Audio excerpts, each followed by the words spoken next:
పెళ్లి చేసుకున్నాం 2 ఇయర్స్ అయిపోయింది. ఇంకా మాకు పిల్లలు పుట్టట్లేదు. నా వైఫ్‌లో ఏదో ప్రాబ్లమ్ ఉంది. సో, మా కోడల్లోనే ఏదో ప్రాబ్లమ్ ఉంది. అమ్మాయికి ఏదో ప్రాబ్లమ్ ఉందని చెప్పేసి ప్రతిసారి కారణం దానికి అమ్మాయనే చూపిస్తారు. కానీ మేల్‌లో కూడా ప్రాబ్లమ్ ఉంటుంది అని మీకు తెలుసా? సో, మేల్‌లో ఉంటే ప్రాబ్లమ్ ఏ విధంగా ఉంటుంది? ఎలాంటి ప్రాబ్లమ్స్ ఉంటాయి? అదేవిధంగా పెళ్లి చేసుకొని మాకు ఇప్పుడే పిల్లలొద్దు 10 ఇయర్స్ తర్వాత కందాం అనుకున్న వాళ్ళకి మరి ఎగ్ ఫ్రీజింగ్ అనేది ఏ విధంగా చేస్తారు? దానికి ఎంత కాస్ట్ అవుతుంది? అండ్ వన్ మోర్ థింగ్, అంటే ఈ స్ట్రెస్ తీసుకోవడం వల్ల కూడా పిల్లలు పుట్టకపోవడం అలా ఉంటుందా? మరి ఈ ఇన్ఫర్టిలిటీ ప్రాబ్లమ్స్ ఫేస్ చేసే వాళ్ళు ఏ విధంగా ఓవర్కమ్ అవ్వాలి? ఎవరిని చూస్ చేసుకోవాలి? ఏ సెంటర్కి వెళ్ళాలి? ఇలాంటి ఇంట్రెస్టింగ్ ఫ్యాక్ట్స్ మన పాడ్కాస్ట్లో మాట్లాడడం జరిగింది. పాడ్కాస్ట్ చూసి డెఫినెట్గా మీ థాట్స్ అనేది కామెంట్ రూపంలో మాకు తెలియజేయండి.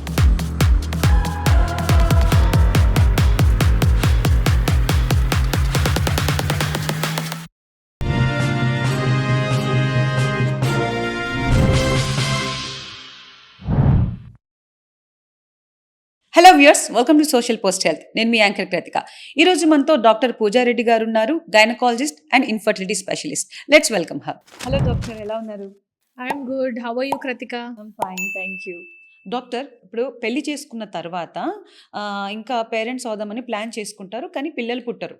దెన్ తర్వాత డాక్టర్ దగ్గరికి వెళ్ళి మేడం పిల్లలు పుట్టట్లేదు అని చెప్పేసి అమ్మాయినే చూపిస్తూ ఉంటారు. అత్త మామ కానివ్వండి, హస్బెండ్ కూడా కానివ్వండి, అమ్మాయిని చూపిస్తారు. అంటే ఇది ఓన్లీ అమ్మాయిలోనే ప్రాబ్లం ఉందా డాక్టర్? పిల్లలు పుట్టడానికైనా పుట్టకపోవడానికైనా 50% వైఫ్ రీజన్ అయితే 50% హస్బెండ్ రీజన్ అవ్వచ్చు. Unfortunately society links infertility only to women. Yes. మొన్న నా దగ్గరకు ఒక ఇంట్రెస్టింగ్ కేసు వచ్చిందండి. అత్త మామ కోడల్ని తీసుకొని వచ్చారు. మా కోడలికి పిల్లలు పుట్టట్లేదండి అని. వాళ్ళ దగ్గర ఆల్రెడీ ఒక పెద్ద ఫైల్ ఉంది, చాలా హాస్పిటల్స్ లో ట్రీట్మెంట్ తీసుకున్నారు. మీ ఫైల్ ఒకసారి ఇవ్వండి అని తీసుకున్నాను. ఆ అమ్మాయికి ఏంటంటే చాలా సైకిల్స్ పెట్టారు, ఎగ్స్ గ్రో అవ్వడానికని టాబ్లెట్స్ ఇచ్చారు, ఇంజెక్షన్స్ ఇచ్చారు, బ్లడ్ టెస్ట్ చేశారు, అల్ట్రాసౌండ్స్ చేశారు, చాలా ఉంది తన బాడీకి. తనకి సంవత్సరాల నుంచి ట్రీట్మెంట్ తీసుకుంటుంది అమ్మాయి. లాస్ట్ లో చూస్తే ఒక రిపోర్ట్ ఉంది, దాంట్లో ఏంటంటే హస్బెండ్ కి స్పర్మ్ కౌంట్ 0 ఉంది. అంటే ఇప్పుడు ఇన్ని ఇయర్స్ నుంచి తన దాంట్లో ఏం ప్రాబ్లం లేదు. ఏం ప్రాబ్లం లేదు, అబ్బాయికి స్పర్మ్ కౌంట్ 0 ఉంది, దానివల్ల పిల్లలు పుట్టట్లేదని తెలుసు. అయినా కూడా అమ్మాయికి కంటిన్యూస్ గా ఓవులేషన్ ఇండక్షన్స్ చేస్తానే ఉన్నారు. అంటే what is the point? Hospitals కి వెళ్ళినప్పుడు డాక్టర్ అంటే మేల్ లో కూడా ప్రాబ్లం ఉంటుంది, చెక్ చేసుకుని చెప్పే ఉంటారు, వాళ్ళు చెప్పే ఉంటారు, కానీ these people are not ready to accept. Okay, parents are not ready to accept. ఆ టెస్టింగ్ కూడా ఏంటి, అమ్మాయికి ఒక 6 to 8 months మెడిసిన్స్ ఇచ్చిన తర్వాత టెస్ట్ చేసుకున్నారు. నేను అదే అడిగాను, ఫస్ట్ సైకిల్లో నీకు ఎలా అయితే ఎవాల్యుయేషన్ చేస్తున్నారో అలాగే మీ హస్బెండ్ కి కూడా చేసుకోమని చెప్పుంటారు కదా డాక్టర్స్. అంటే మా హస్బెండ్ నాకు అంతా బానే ఉంది, మా ఇంట్లో ఎవరికి ప్రాబ్లం లేదు, సో నేను చెక్ చేసుకోను అన్నాడు. చెక్ చేసుకోనని చెప్పేశాడు. సో 6 to 8 months తర్వాత హీ గాట్ హిమ్సెల్ఫ్ టెస్టెడ్. అంటే ఇన్ని మంత్స్ అమ్మాయి తీసుకున్న మందులు, ఇంజెక్షన్స్ అన్ని వేస్ట్ కదా. ప్రాబ్లం అటు పెట్టుకొని ఈ అమ్మాయి వెనకాల పడితే ఏమొస్తుంది? ఇప్పుడు కూడా తీసుకొచ్చిన ఇన్లాస్ ఎవరైతే ఉన్నారో మా అబ్బాయికి పిల్లలు పుట్టట్లేదు అని తీసుకురావాలి, కానీ వాళ్ళు తీసుకురావడం ఏంటి, మా కోడలికి పిల్లలు పుట్టట్లేదు అని తీసుకొచ్చి అమ్మాయి మీద తోచేయడానికే ఉంటారు. అంతే. సో 50% వాళ్ళల్లో అబ్బాయిలో కూడా ప్రాబ్లం ఉండొచ్చు. సో ఎవ్రీ ఫర్టిలిటీ విజిట్ లో హస్బెండ్ ఇన్వాల్వ్ చేయడం చాలా ఇంపార్టెంట్. ఫస్ట్ లో అమ్మాయికి ఎలా అయితే మనం బేసిక్ బ్లడ్ వర్కప్, అల్ట్రాసౌండ్స్ అన్ని చేస్తామో అలాగే అబ్బాయికి కూడా చెయ్యాలి. ఇప్పుడు ఎవరైతే పిల్లలు పుట్టట్లేదు అన్న ప్రాబ్లంతో వస్తే ఇద్దరికి టెస్ట్ చేయాలా డాక్టర్? డెఫినెట్లీ అండి. ప్రాబ్లం ఇటుందో అటుందో మనకు ఎలా తెలుస్తుంది? Just because women is going to carry the baby, ఆవిడ ఒక్కళ్ళని టెస్ట్లకి సబ్జెక్ట్ చేద్దాము, హస్బెండ్ వదిలేద్దాము అంటే ఇట్ మేక్స్ నో సెన్స్. అటు సైడ్ ప్రాబ్లం ఉంటే ఇటు ఇచ్చే ట్రీట్మెంట్ అంతా వేస్ట్ కదా. చాలా మంది అలాగే వస్తారు, 3 months 6 months మెడిసిన్స్ తీసుకుంటారు, తీసుకున్న తర్వాత అప్పుడు పిల్లలు పుట్టట్లేదు అంటే అప్పుడు స్లోగా హస్బెండ్ ని టెస్టింగ్ కి తీసుకొస్తారు.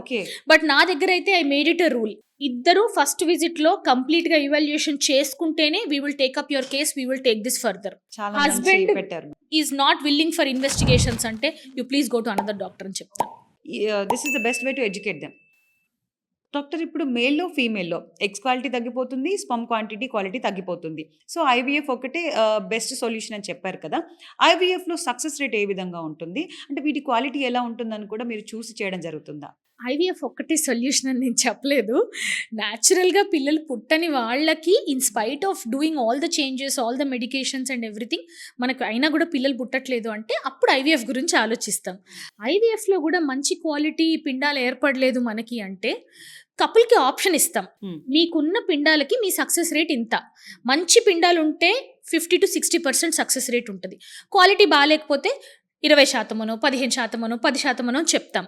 దెన్ వాళ్ళు డిసైడ్ చేసుకోవాలి అలాంటి పిండాలతో ట్రాన్స్ఫర్కి వెళ్ళాలా వద్దా అనేది. ఓకే. యూజువల్గా ఏంటంటే ఎంబ్రియోస్ క్వాలిటీ బాగాలేకపోతే ట్రాన్స్ఫర్స్కి వెళ్ళకండి అని చెప్తాం. ఇంకో సైకిల్ అన్నా అటెంప్ట్ చేసుకోండి, లేకపోతే వేరే ఆల్టర్నేటివ్ ఆప్షన్స్ అన్నా కన్సిడర్ చేయండి అని చెప్తాం.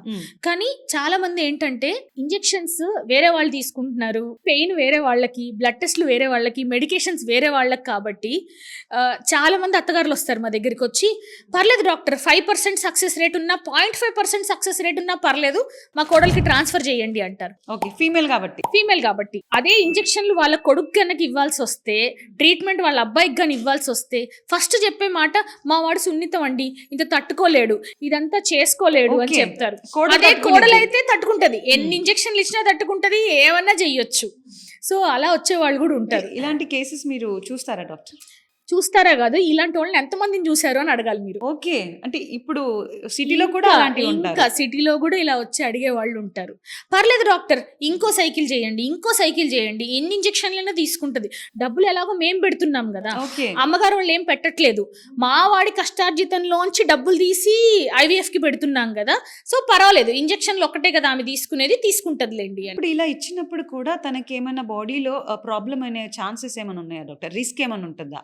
Risk సక్సెస్ రేట్ లేకపోయినా కంటిన్యూగా ఇలా ట్రై చేయడం వల్ల అంటే nobody will want to go through all of this కదండి. Yes. అంటే లెస్ సక్సెస్ రేట్ ఇలా మీద ఫోర్స్ఫుల్ ఇవన్నీ చేసిన తర్వాత ఫ్యూచర్ లో వాళ్ళకైనా ప్రాబ్లం ఉంటుంది. ఫ్యూచర్ లో ప్రాబ్లమ్స్ ఏం రావు, కానీ why should anybody go through all of this? అవును.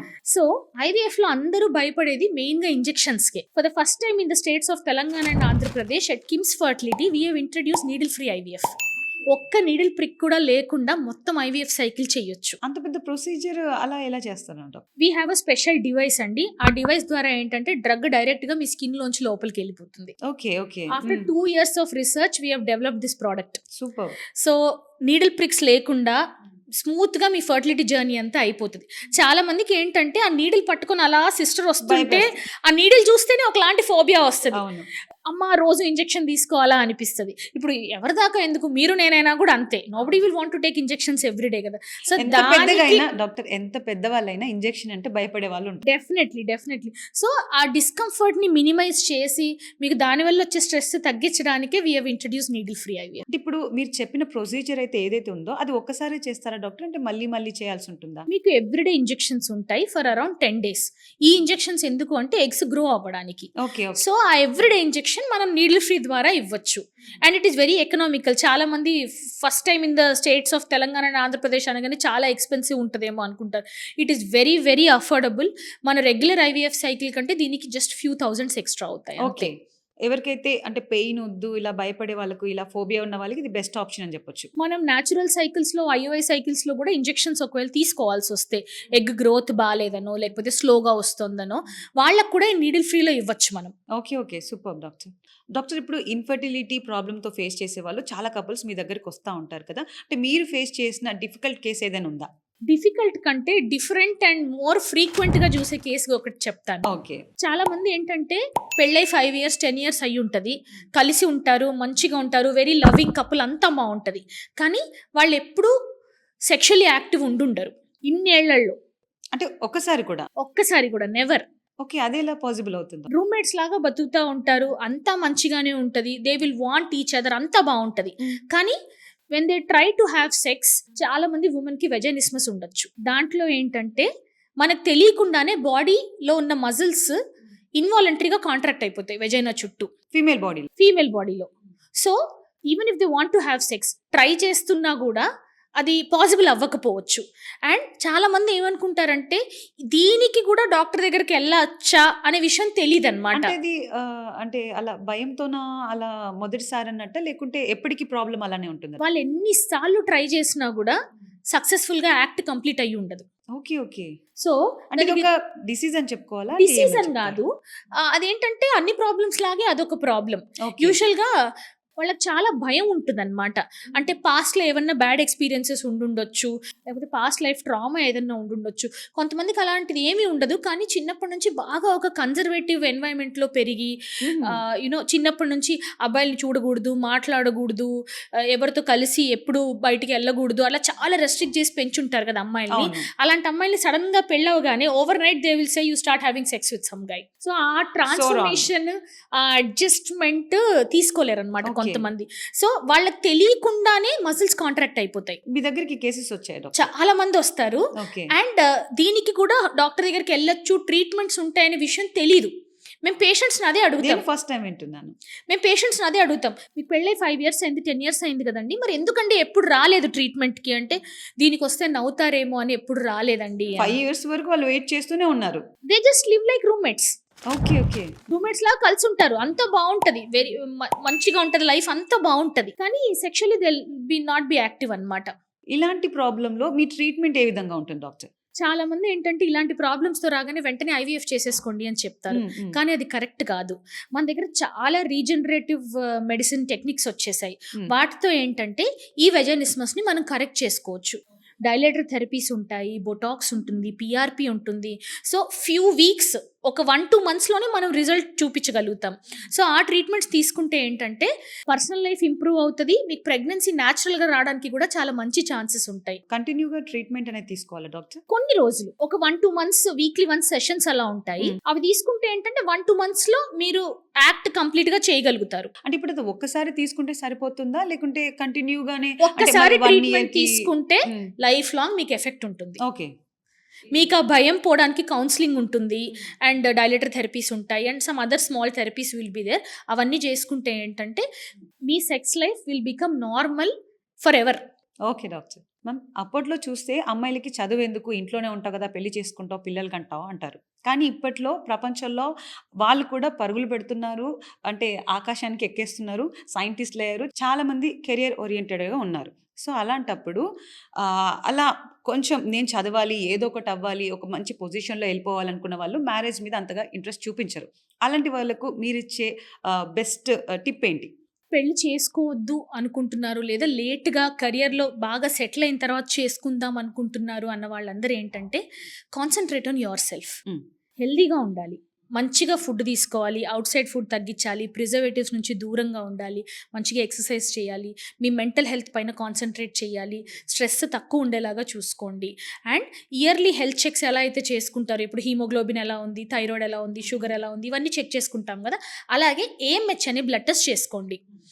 ఏఎంహెచ్ వాల్యూ 2-3.5 మధ్యలో కనుక ఉన్నట్లయితే మీ ఎగ్స్ నంబర్ నార్మల్ ఉంది అని అర్థం. ఓకే. ఒకవేళ తగ్గుతుంది అంటే మీరు పెళ్లి గురించి అన్న ఆలోచించవచ్చు, లేదా ఎగ్ ఫ్రీజింగ్ గురించి అంటే ఆలోచించవచ్చు. ఈ ఏఎంహెచ్ అనేది దేనికి సంకేతం doctor? It is just a simple blood test అండి. అది చేసుకుంటే మన ఎగ్స్ నంబర్ నార్మల్ ఉందా లేదా అనేది Okay. తెలుస్తుంది.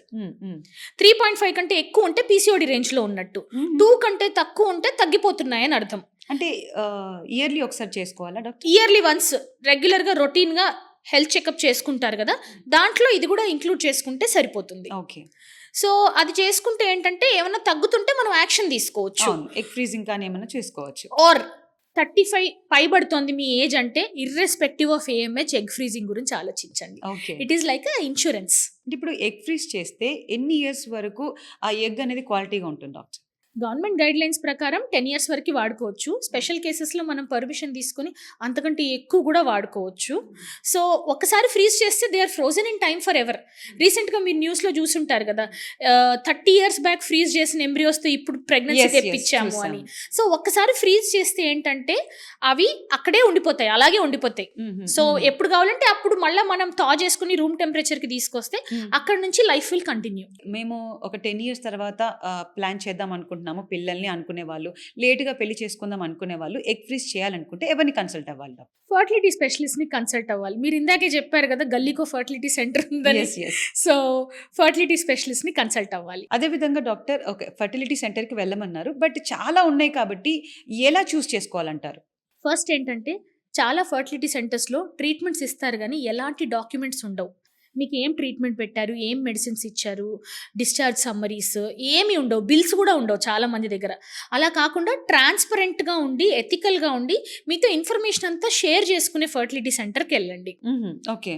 డాక్టర్ ఒక్కళ్ళనే కాదు, మిగతా వాళ్ళని కూడా చూడండి. అంటే స్టాఫ్ ఎంత సపోర్టివ్గా ఉన్నారు, ఫైనాన్షియల్ కౌన్సిలింగ్ టీమ్ ఎంత సపోర్టివ్గా ఉంది, మీకు ఈఎంఐ ఫెసిలిటీస్ ఉన్నాయా లేదా, అండ్ మోస్ట్ ఇంపార్టెంట్లీ మీ ఇంటికి కానీ మీ వర్క్ ప్లేస్కి కానీ దగ్గరలో ఉండే ఫర్టిలిటీ సెంటర్ చూసుకోండి. ఓకే. ఎందుకంటే మల్టిపుల్ విజిట్స్ ఉంటాయి కాబట్టి దూరంగా ఉన్న సెంటర్ అయితే మీకు కమ్యూట్ కష్టం అవుతుంది అనమాట, రావడం పోవడానికి ఇబ్బంది ఉండకూడదు కదా.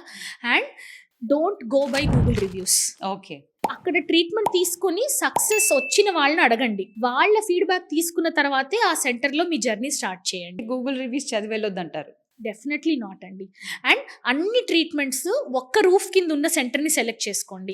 సగం ట్రీట్మెంట్స్ ఉండి సగం లేకపోతే ఏంటంటే మళ్ళీ వేరే హాస్పిటల్కి వెళ్ళమండము, లేకపోతే బ్యాచ్ ఐవీఎఫ్ చేసే సెంటర్స్ ఉంటాయి. దాంట్లో ఏంటంటే సైకిల్స్ కొంచెం అడ్జస్ట్ చేసి ఒక 4-5 ఒకేసారి ఎగ్స్ తీసి ఎంబ్రియోస్ చేసేలాగా చేస్తారు అనమాట. అలాంటి సెంటర్కి వెళ్తే ఏంటంటే ఎంబ్రియాలజిస్ట్ లేకపోవడం వల్ల మీ సైకిల్ కొంచెం కాంప్రమైజ్ అవ్వచ్చు, ముందుకి వెనక్కి జరపడం వల్ల. ఆల్ 30 days ఎంబ్రియాలజిస్ట్ అవైలబుల్ ఉన్న సెంటర్ సెలెక్ట్ చేసుకుంటే మీకు పర్సనలైజ్డ్ అటెన్షన్ ఉంటుంది, వేరే ఏ రీజన్ కోసం మీ సైకిల్ డిస్టర్బ్ అవ్వకుండా ఉంటుంది. ఇప్పుడు ఎగ్ ఫ్రీజింగ్ కి అంటే మామూలుగా చాలా ఎక్స్పెన్సివ్ అని విన్నాం కదా డాక్టర్, అంటే అందరూ అఫోర్డ్ చేయొచ్చు అంటారా? డెఫినెట్లీ అండి. ఎగ్ ఫ్రీజింగ్ ఒకప్పుడు ఎక్స్పెన్సివ్ ఉండేది, ఇప్పుడు అంత ఎక్స్పెన్సివ్ కాదు. మనకి బిలో 2 lakhs ఎగ్ ఫ్రీజింగ్ మొత్తం అయిపోతుంది. అంటే ఇయర్లీ పే చేయాలా డాక్టర్? లేదు, ఒక్కసారికి 2 lakhs అవుతుంది. దాని తర్వాత మినిమల్ మెయింటెనెన్స్ ఉంటుంది పర్ ఇయర్. అవును. ఆ రెన్యువల్స్ ఒకటి కట్టుకుంటే సరిపోతుంది. సో 1,50,000 పెట్టి ఐఫోన్ కొంటారు కదా, 1,50,000 పెట్టి తులం బంగారం కొంటున్నాం కదా, మరి లైఫ్ లాంగ్ మనతో ఉండే బేబీ కోసం ఆ 2 lakhs I think most of them will be able to spend. అవును డాక్టర్. డాక్టర్ ఇప్పుడు ఫీమేల్కి వచ్చేసి మీరు ఏఎంహెచ్ టెస్ట్ చేసుకుంటే బెస్ట్ అని చెప్పారు కదా, అలాగే స్పర్మ్ క్వాలిటీ ఎలా ఉంది, ఎంత క్వాంటిటీ ఉందని చూసుకోవడానికి మేల్లో కూడా ఏమైనా టెస్ట్లు ఉన్నాయా? మేల్కి కూడా సింపుల్ సీమన్ అనాలిసిస్ చేసుకుంటే వాళ్ళ స్పర్మ్స్ క్వాలిటీ ఎలా ఉంది, క్వాంటిటీ ఎలా ఉంది అనేది అర్థమైపోతుంది. సో రెగ్యులర్ హెల్త్ చెక్లో సీమన్ అనాలిసిస్ ఇంక్లూడ్ చేసుకుంటే మేల్ సైడ్ ఏమైనా ఇష్యూస్ ఉంటే మనం తొందరగా ఐడెంటిఫై చేసి ట్రీట్మెంట్స్ ఇచ్చుకోవచ్చు. ఇప్పుడు ఫీమేల్స్లో ఏఎంహెచ్ టెస్ట్ చేసుకుంటే ఎగ్ క్వాంటిటీ ఎంత ఉందని తెలుస్తుంది, అంటే వాళ్ళు అలర్ట్ అవ్వచ్చు. అదేవిధంగా మేల్లో కూడా స్పర్మ్ క్వాలిటీ చెక్ చేసుకోవడానికి ఏమైనా టెస్ట్లు ఉన్నాయా? అలా యాన్యువల్ హెల్త్ చెక్స్తో పాటు సింపుల్ సీమన్ అనాలిసిస్ చేసుకుంటే మనకి ఏమన్నా ఇష్యూస్ ఉంటే వెంటనే తెలిసిపోతాయండి. దాంట్లో ఏమన్నా ఇష్యూస్ ఉన్నా, లేకపోతే మీ పర్ఫార్మెన్స్లో ఏమన్నా ఇష్యూస్ ఉన్నా అప్పుడు డీటెయిల్గా స్క్రోటల్ అల్ట్రాసౌండ్స్, హార్మోనల్ ఇవాల్యుయేషన్ ఇదంతా చేసుకోవచ్చు. సో మగవాళ్ళు కూడా అమ్మాయిలు ఎలా అయితే టెస్ట్ చేసుకుంటారో అలాగే టెస్ట్ చేసుకోవచ్చు. మనకి ఏమన్నా ఇష్యూస్ ఉన్నాయంటే సింపుల్గా స్పర్మ్స్ ఫ్రీజ్ చేసుకోవచ్చు. మ్యామ్, చివరిగా ఇన్ఫర్టిలిటీ అనేది మాకు రావద్దు, ఆ ప్రాబ్లం మేము ఫేస్ చేయొద్దు అనుకునే వాళ్ళకి మేల్ ఆర్ ఫీమేల్ మీరు ఇచ్చే అడ్వైజ్ ఏంటి? First thing is have a good lifestyle. Stress తగ్గించుకోండి, keep a check on what you eat, and మంచిగా ఎక్సర్సైజ్ చేయండి, ప్రశాంతంగా ఉండండి, హ్యాపీగా ఉండండి. ఇది ఫస్ట్ థింగ్. నెక్స్ట్ థింగ్ ఏంటంటే మీకు వీలుంటే తొందరగా పెళ్లి చేసుకోండి. ఓకే. తొందరగా పెళ్లి చేసుకోలేము అనుకున్న వాళ్ళు ఎగ్ ఫ్రీజింగ్, స్పర్మ్ ఫ్రీజింగ్ గురించి ఆలోచించండి. మన హెల్త్ మన చేతిలోనే ఉంటుంది. మన టైం బాగాలేక మనకు ఒకవేళ ఇన్ఫర్టిలిటీ ఇష్యూస్ ఉన్నాయి అనుకోండి, అప్పుడు ఏంటంటే భార్యాభర్త ఒక యూనిట్ లాగా పనిచేయాలి. ప్రాబ్లం నీకుంది కాబట్టి నాకు సంబంధం లేదు, మీ అమ్మ వాళ్ళు డబ్బులు పెట్టాలి, మీ ఇంట్లో తీసుకెళ్ళాలి హాస్పిటల్కి, అలా కాకుండా మన ఇద్దరం ఒక యూనిట్ లాగా పనిచేసినప్పుడు ఏంటంటే ట్రీట్మెంట్ బర్డన్ అనేది మనకు అంత కష్టంగా అనిపించదు. అవును.